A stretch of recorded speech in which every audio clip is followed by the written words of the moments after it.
Good Wednesday morning of the fourth week. And here we get Mark. We're going to stay with Mark, okay? This is an interesting one, almost humorous, all right? You can see, well, let me read it to you. Jesus departed, it's the 6th chapter, 1 through 6. Jesus departed from there and came to his native place, accompanied by his disciples. Now, when the Sabbath came, he began to teach in the synagogue. And many who heard him were astonished.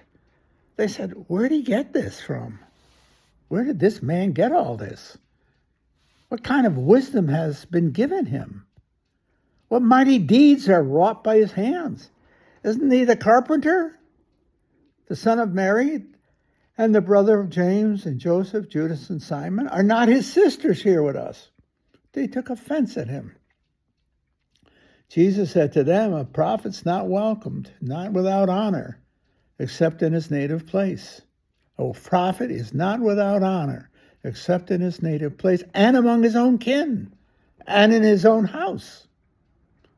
So he was not able to perform any mighty deed there, apart from curing a few sick people by laying his hands on them. He was amazed at their lack of faith.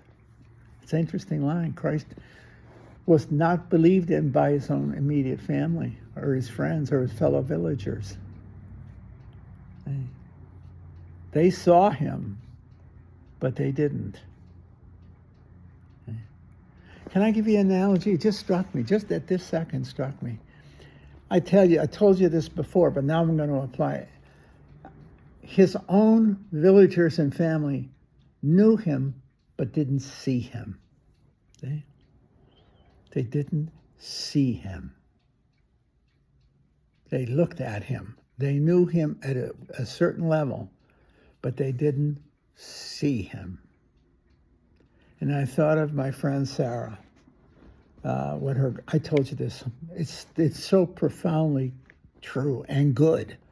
It's a great lesson. When she said, her grandmother said to me, before you can love Sarah, you must first see her. In order to love Sarah, you must first see her. He didn't say get to know her. She didn't say get to know. See her. That is incredibly wise, you see.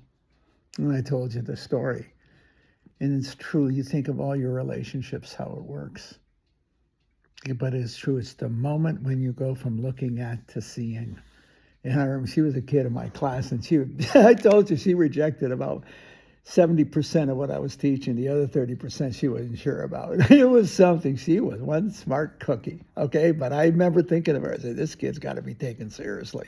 Meaning she's challenging, and she's so smart and so bright. Yeah. And then one day I screwed up my courage to walk with her and chat with her. And I asked her what her major was. She said theology. And I said, what happened? How did we drive you away from the faith? You know, that type of thing. And she started to cry. And when I saw her tears, I saw her. I didn't see a very bright young scholar. I saw Sarah. And when I saw Sarah, I loved her. And when I said to her the next moment, do you know how beautiful you are? And her answer to me was, if you say so. That's the truth. That was a movement from looking at to seeing. Think about your spouses. When was the moment you saw your spouse? Remember Barbara Streisand, nothing is the same. He touched me and nothing is the same. That's the moment. You go from friendship to the intimacy of love. Not a casual friendship. All of a sudden, nothing is the same. Nothing is the same. That's just the truth. You go from knowing to the intimacy of, in this sense, the intimacy of sight, when you actually now see who is before you. Not what, who is before you. And their beauty is overwhelming to you. What kind of beauty? The beauty of who they are. That's right. That's the truth. It's a great analogy. Same here. See? Until these people saw Christ, They only knew him as what? A guy with brothers and sisters, in an analogous sense in the Gospels, etc., with a family. They knew him, but they didn't, because they didn't see him. They looked at him. Where did this man get all this? What the hell made him so smart? See? What kind of wisdom was given to him? What mighty deeds are wrought by his hands? Well, we're seeing this guy perform. Where the hell did he come from? Isn't he a carpenter? The son of Mary and his brother are James, Joseph, Judas, and Simon? And not his sisters right here with us. Who the dickens is this guy? They took offense at him. See, not only did they not know him, they rejected him. They took offense at him. He said, a prophet's not without honor, except in his native place and among his own kin and in his own house. So because they lacked the faith, he couldn't perform any mighty deeds there. But he did cure a few people, you see. He was amazed at their lack of faith, their lack of seeing him, you see. I think the early church, Mark is in the early church, around 60 AD. How many people either defected from the church, even that early, or failed to see who and what was Christ and who and what was the church. It wouldn't surprise me that you're as much talking about the church as you're talking about, in other words, the community of believers, as you are talking about Christ himself. See that?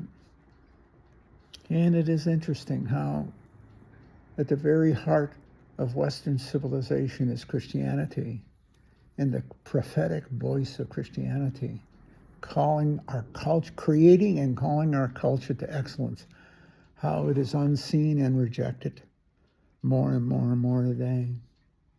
You just see us as another religious cult that emerged out of ignorance instead of a profound revelation of God in mystery.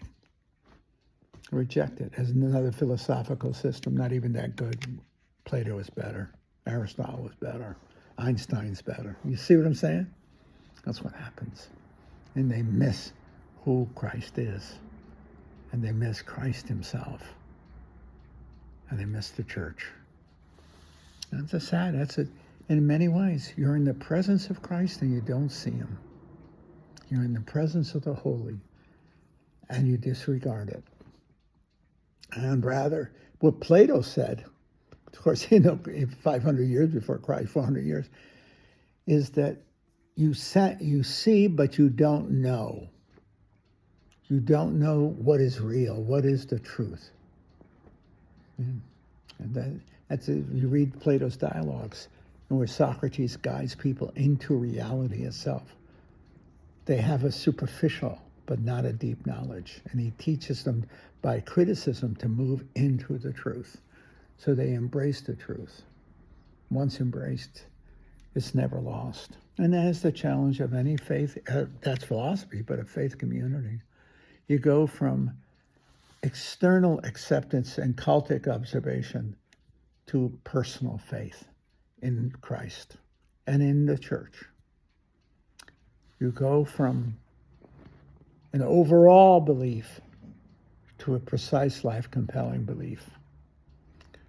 I remember those, and sometimes it takes the shock of the culture at a time to make you choose, or do you believe?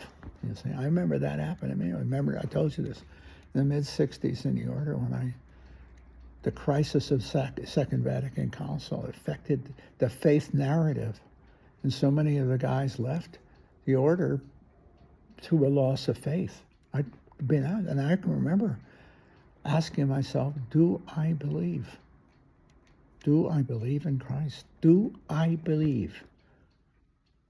Not the Eucharist, not this. Do I believe in Christ? Because if I don't, this is all nonsense. I'm out of here. But if I do, then I'll commit my life to it. And I did. I do believe. Not as a child, not as a young person, but now as a chastened adult. My faith was challenged from within. From within. That's the truth.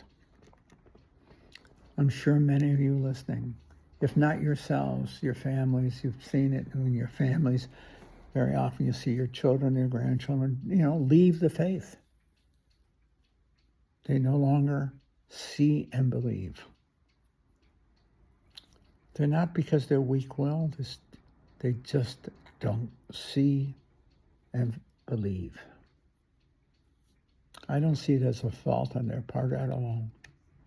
Sometimes the problem is the image of Christ is affected by the image of the church, and the church very often can give a very poor picture of Christ, not in her teaching and in her sacraments, but in the faithful and especially the clergy.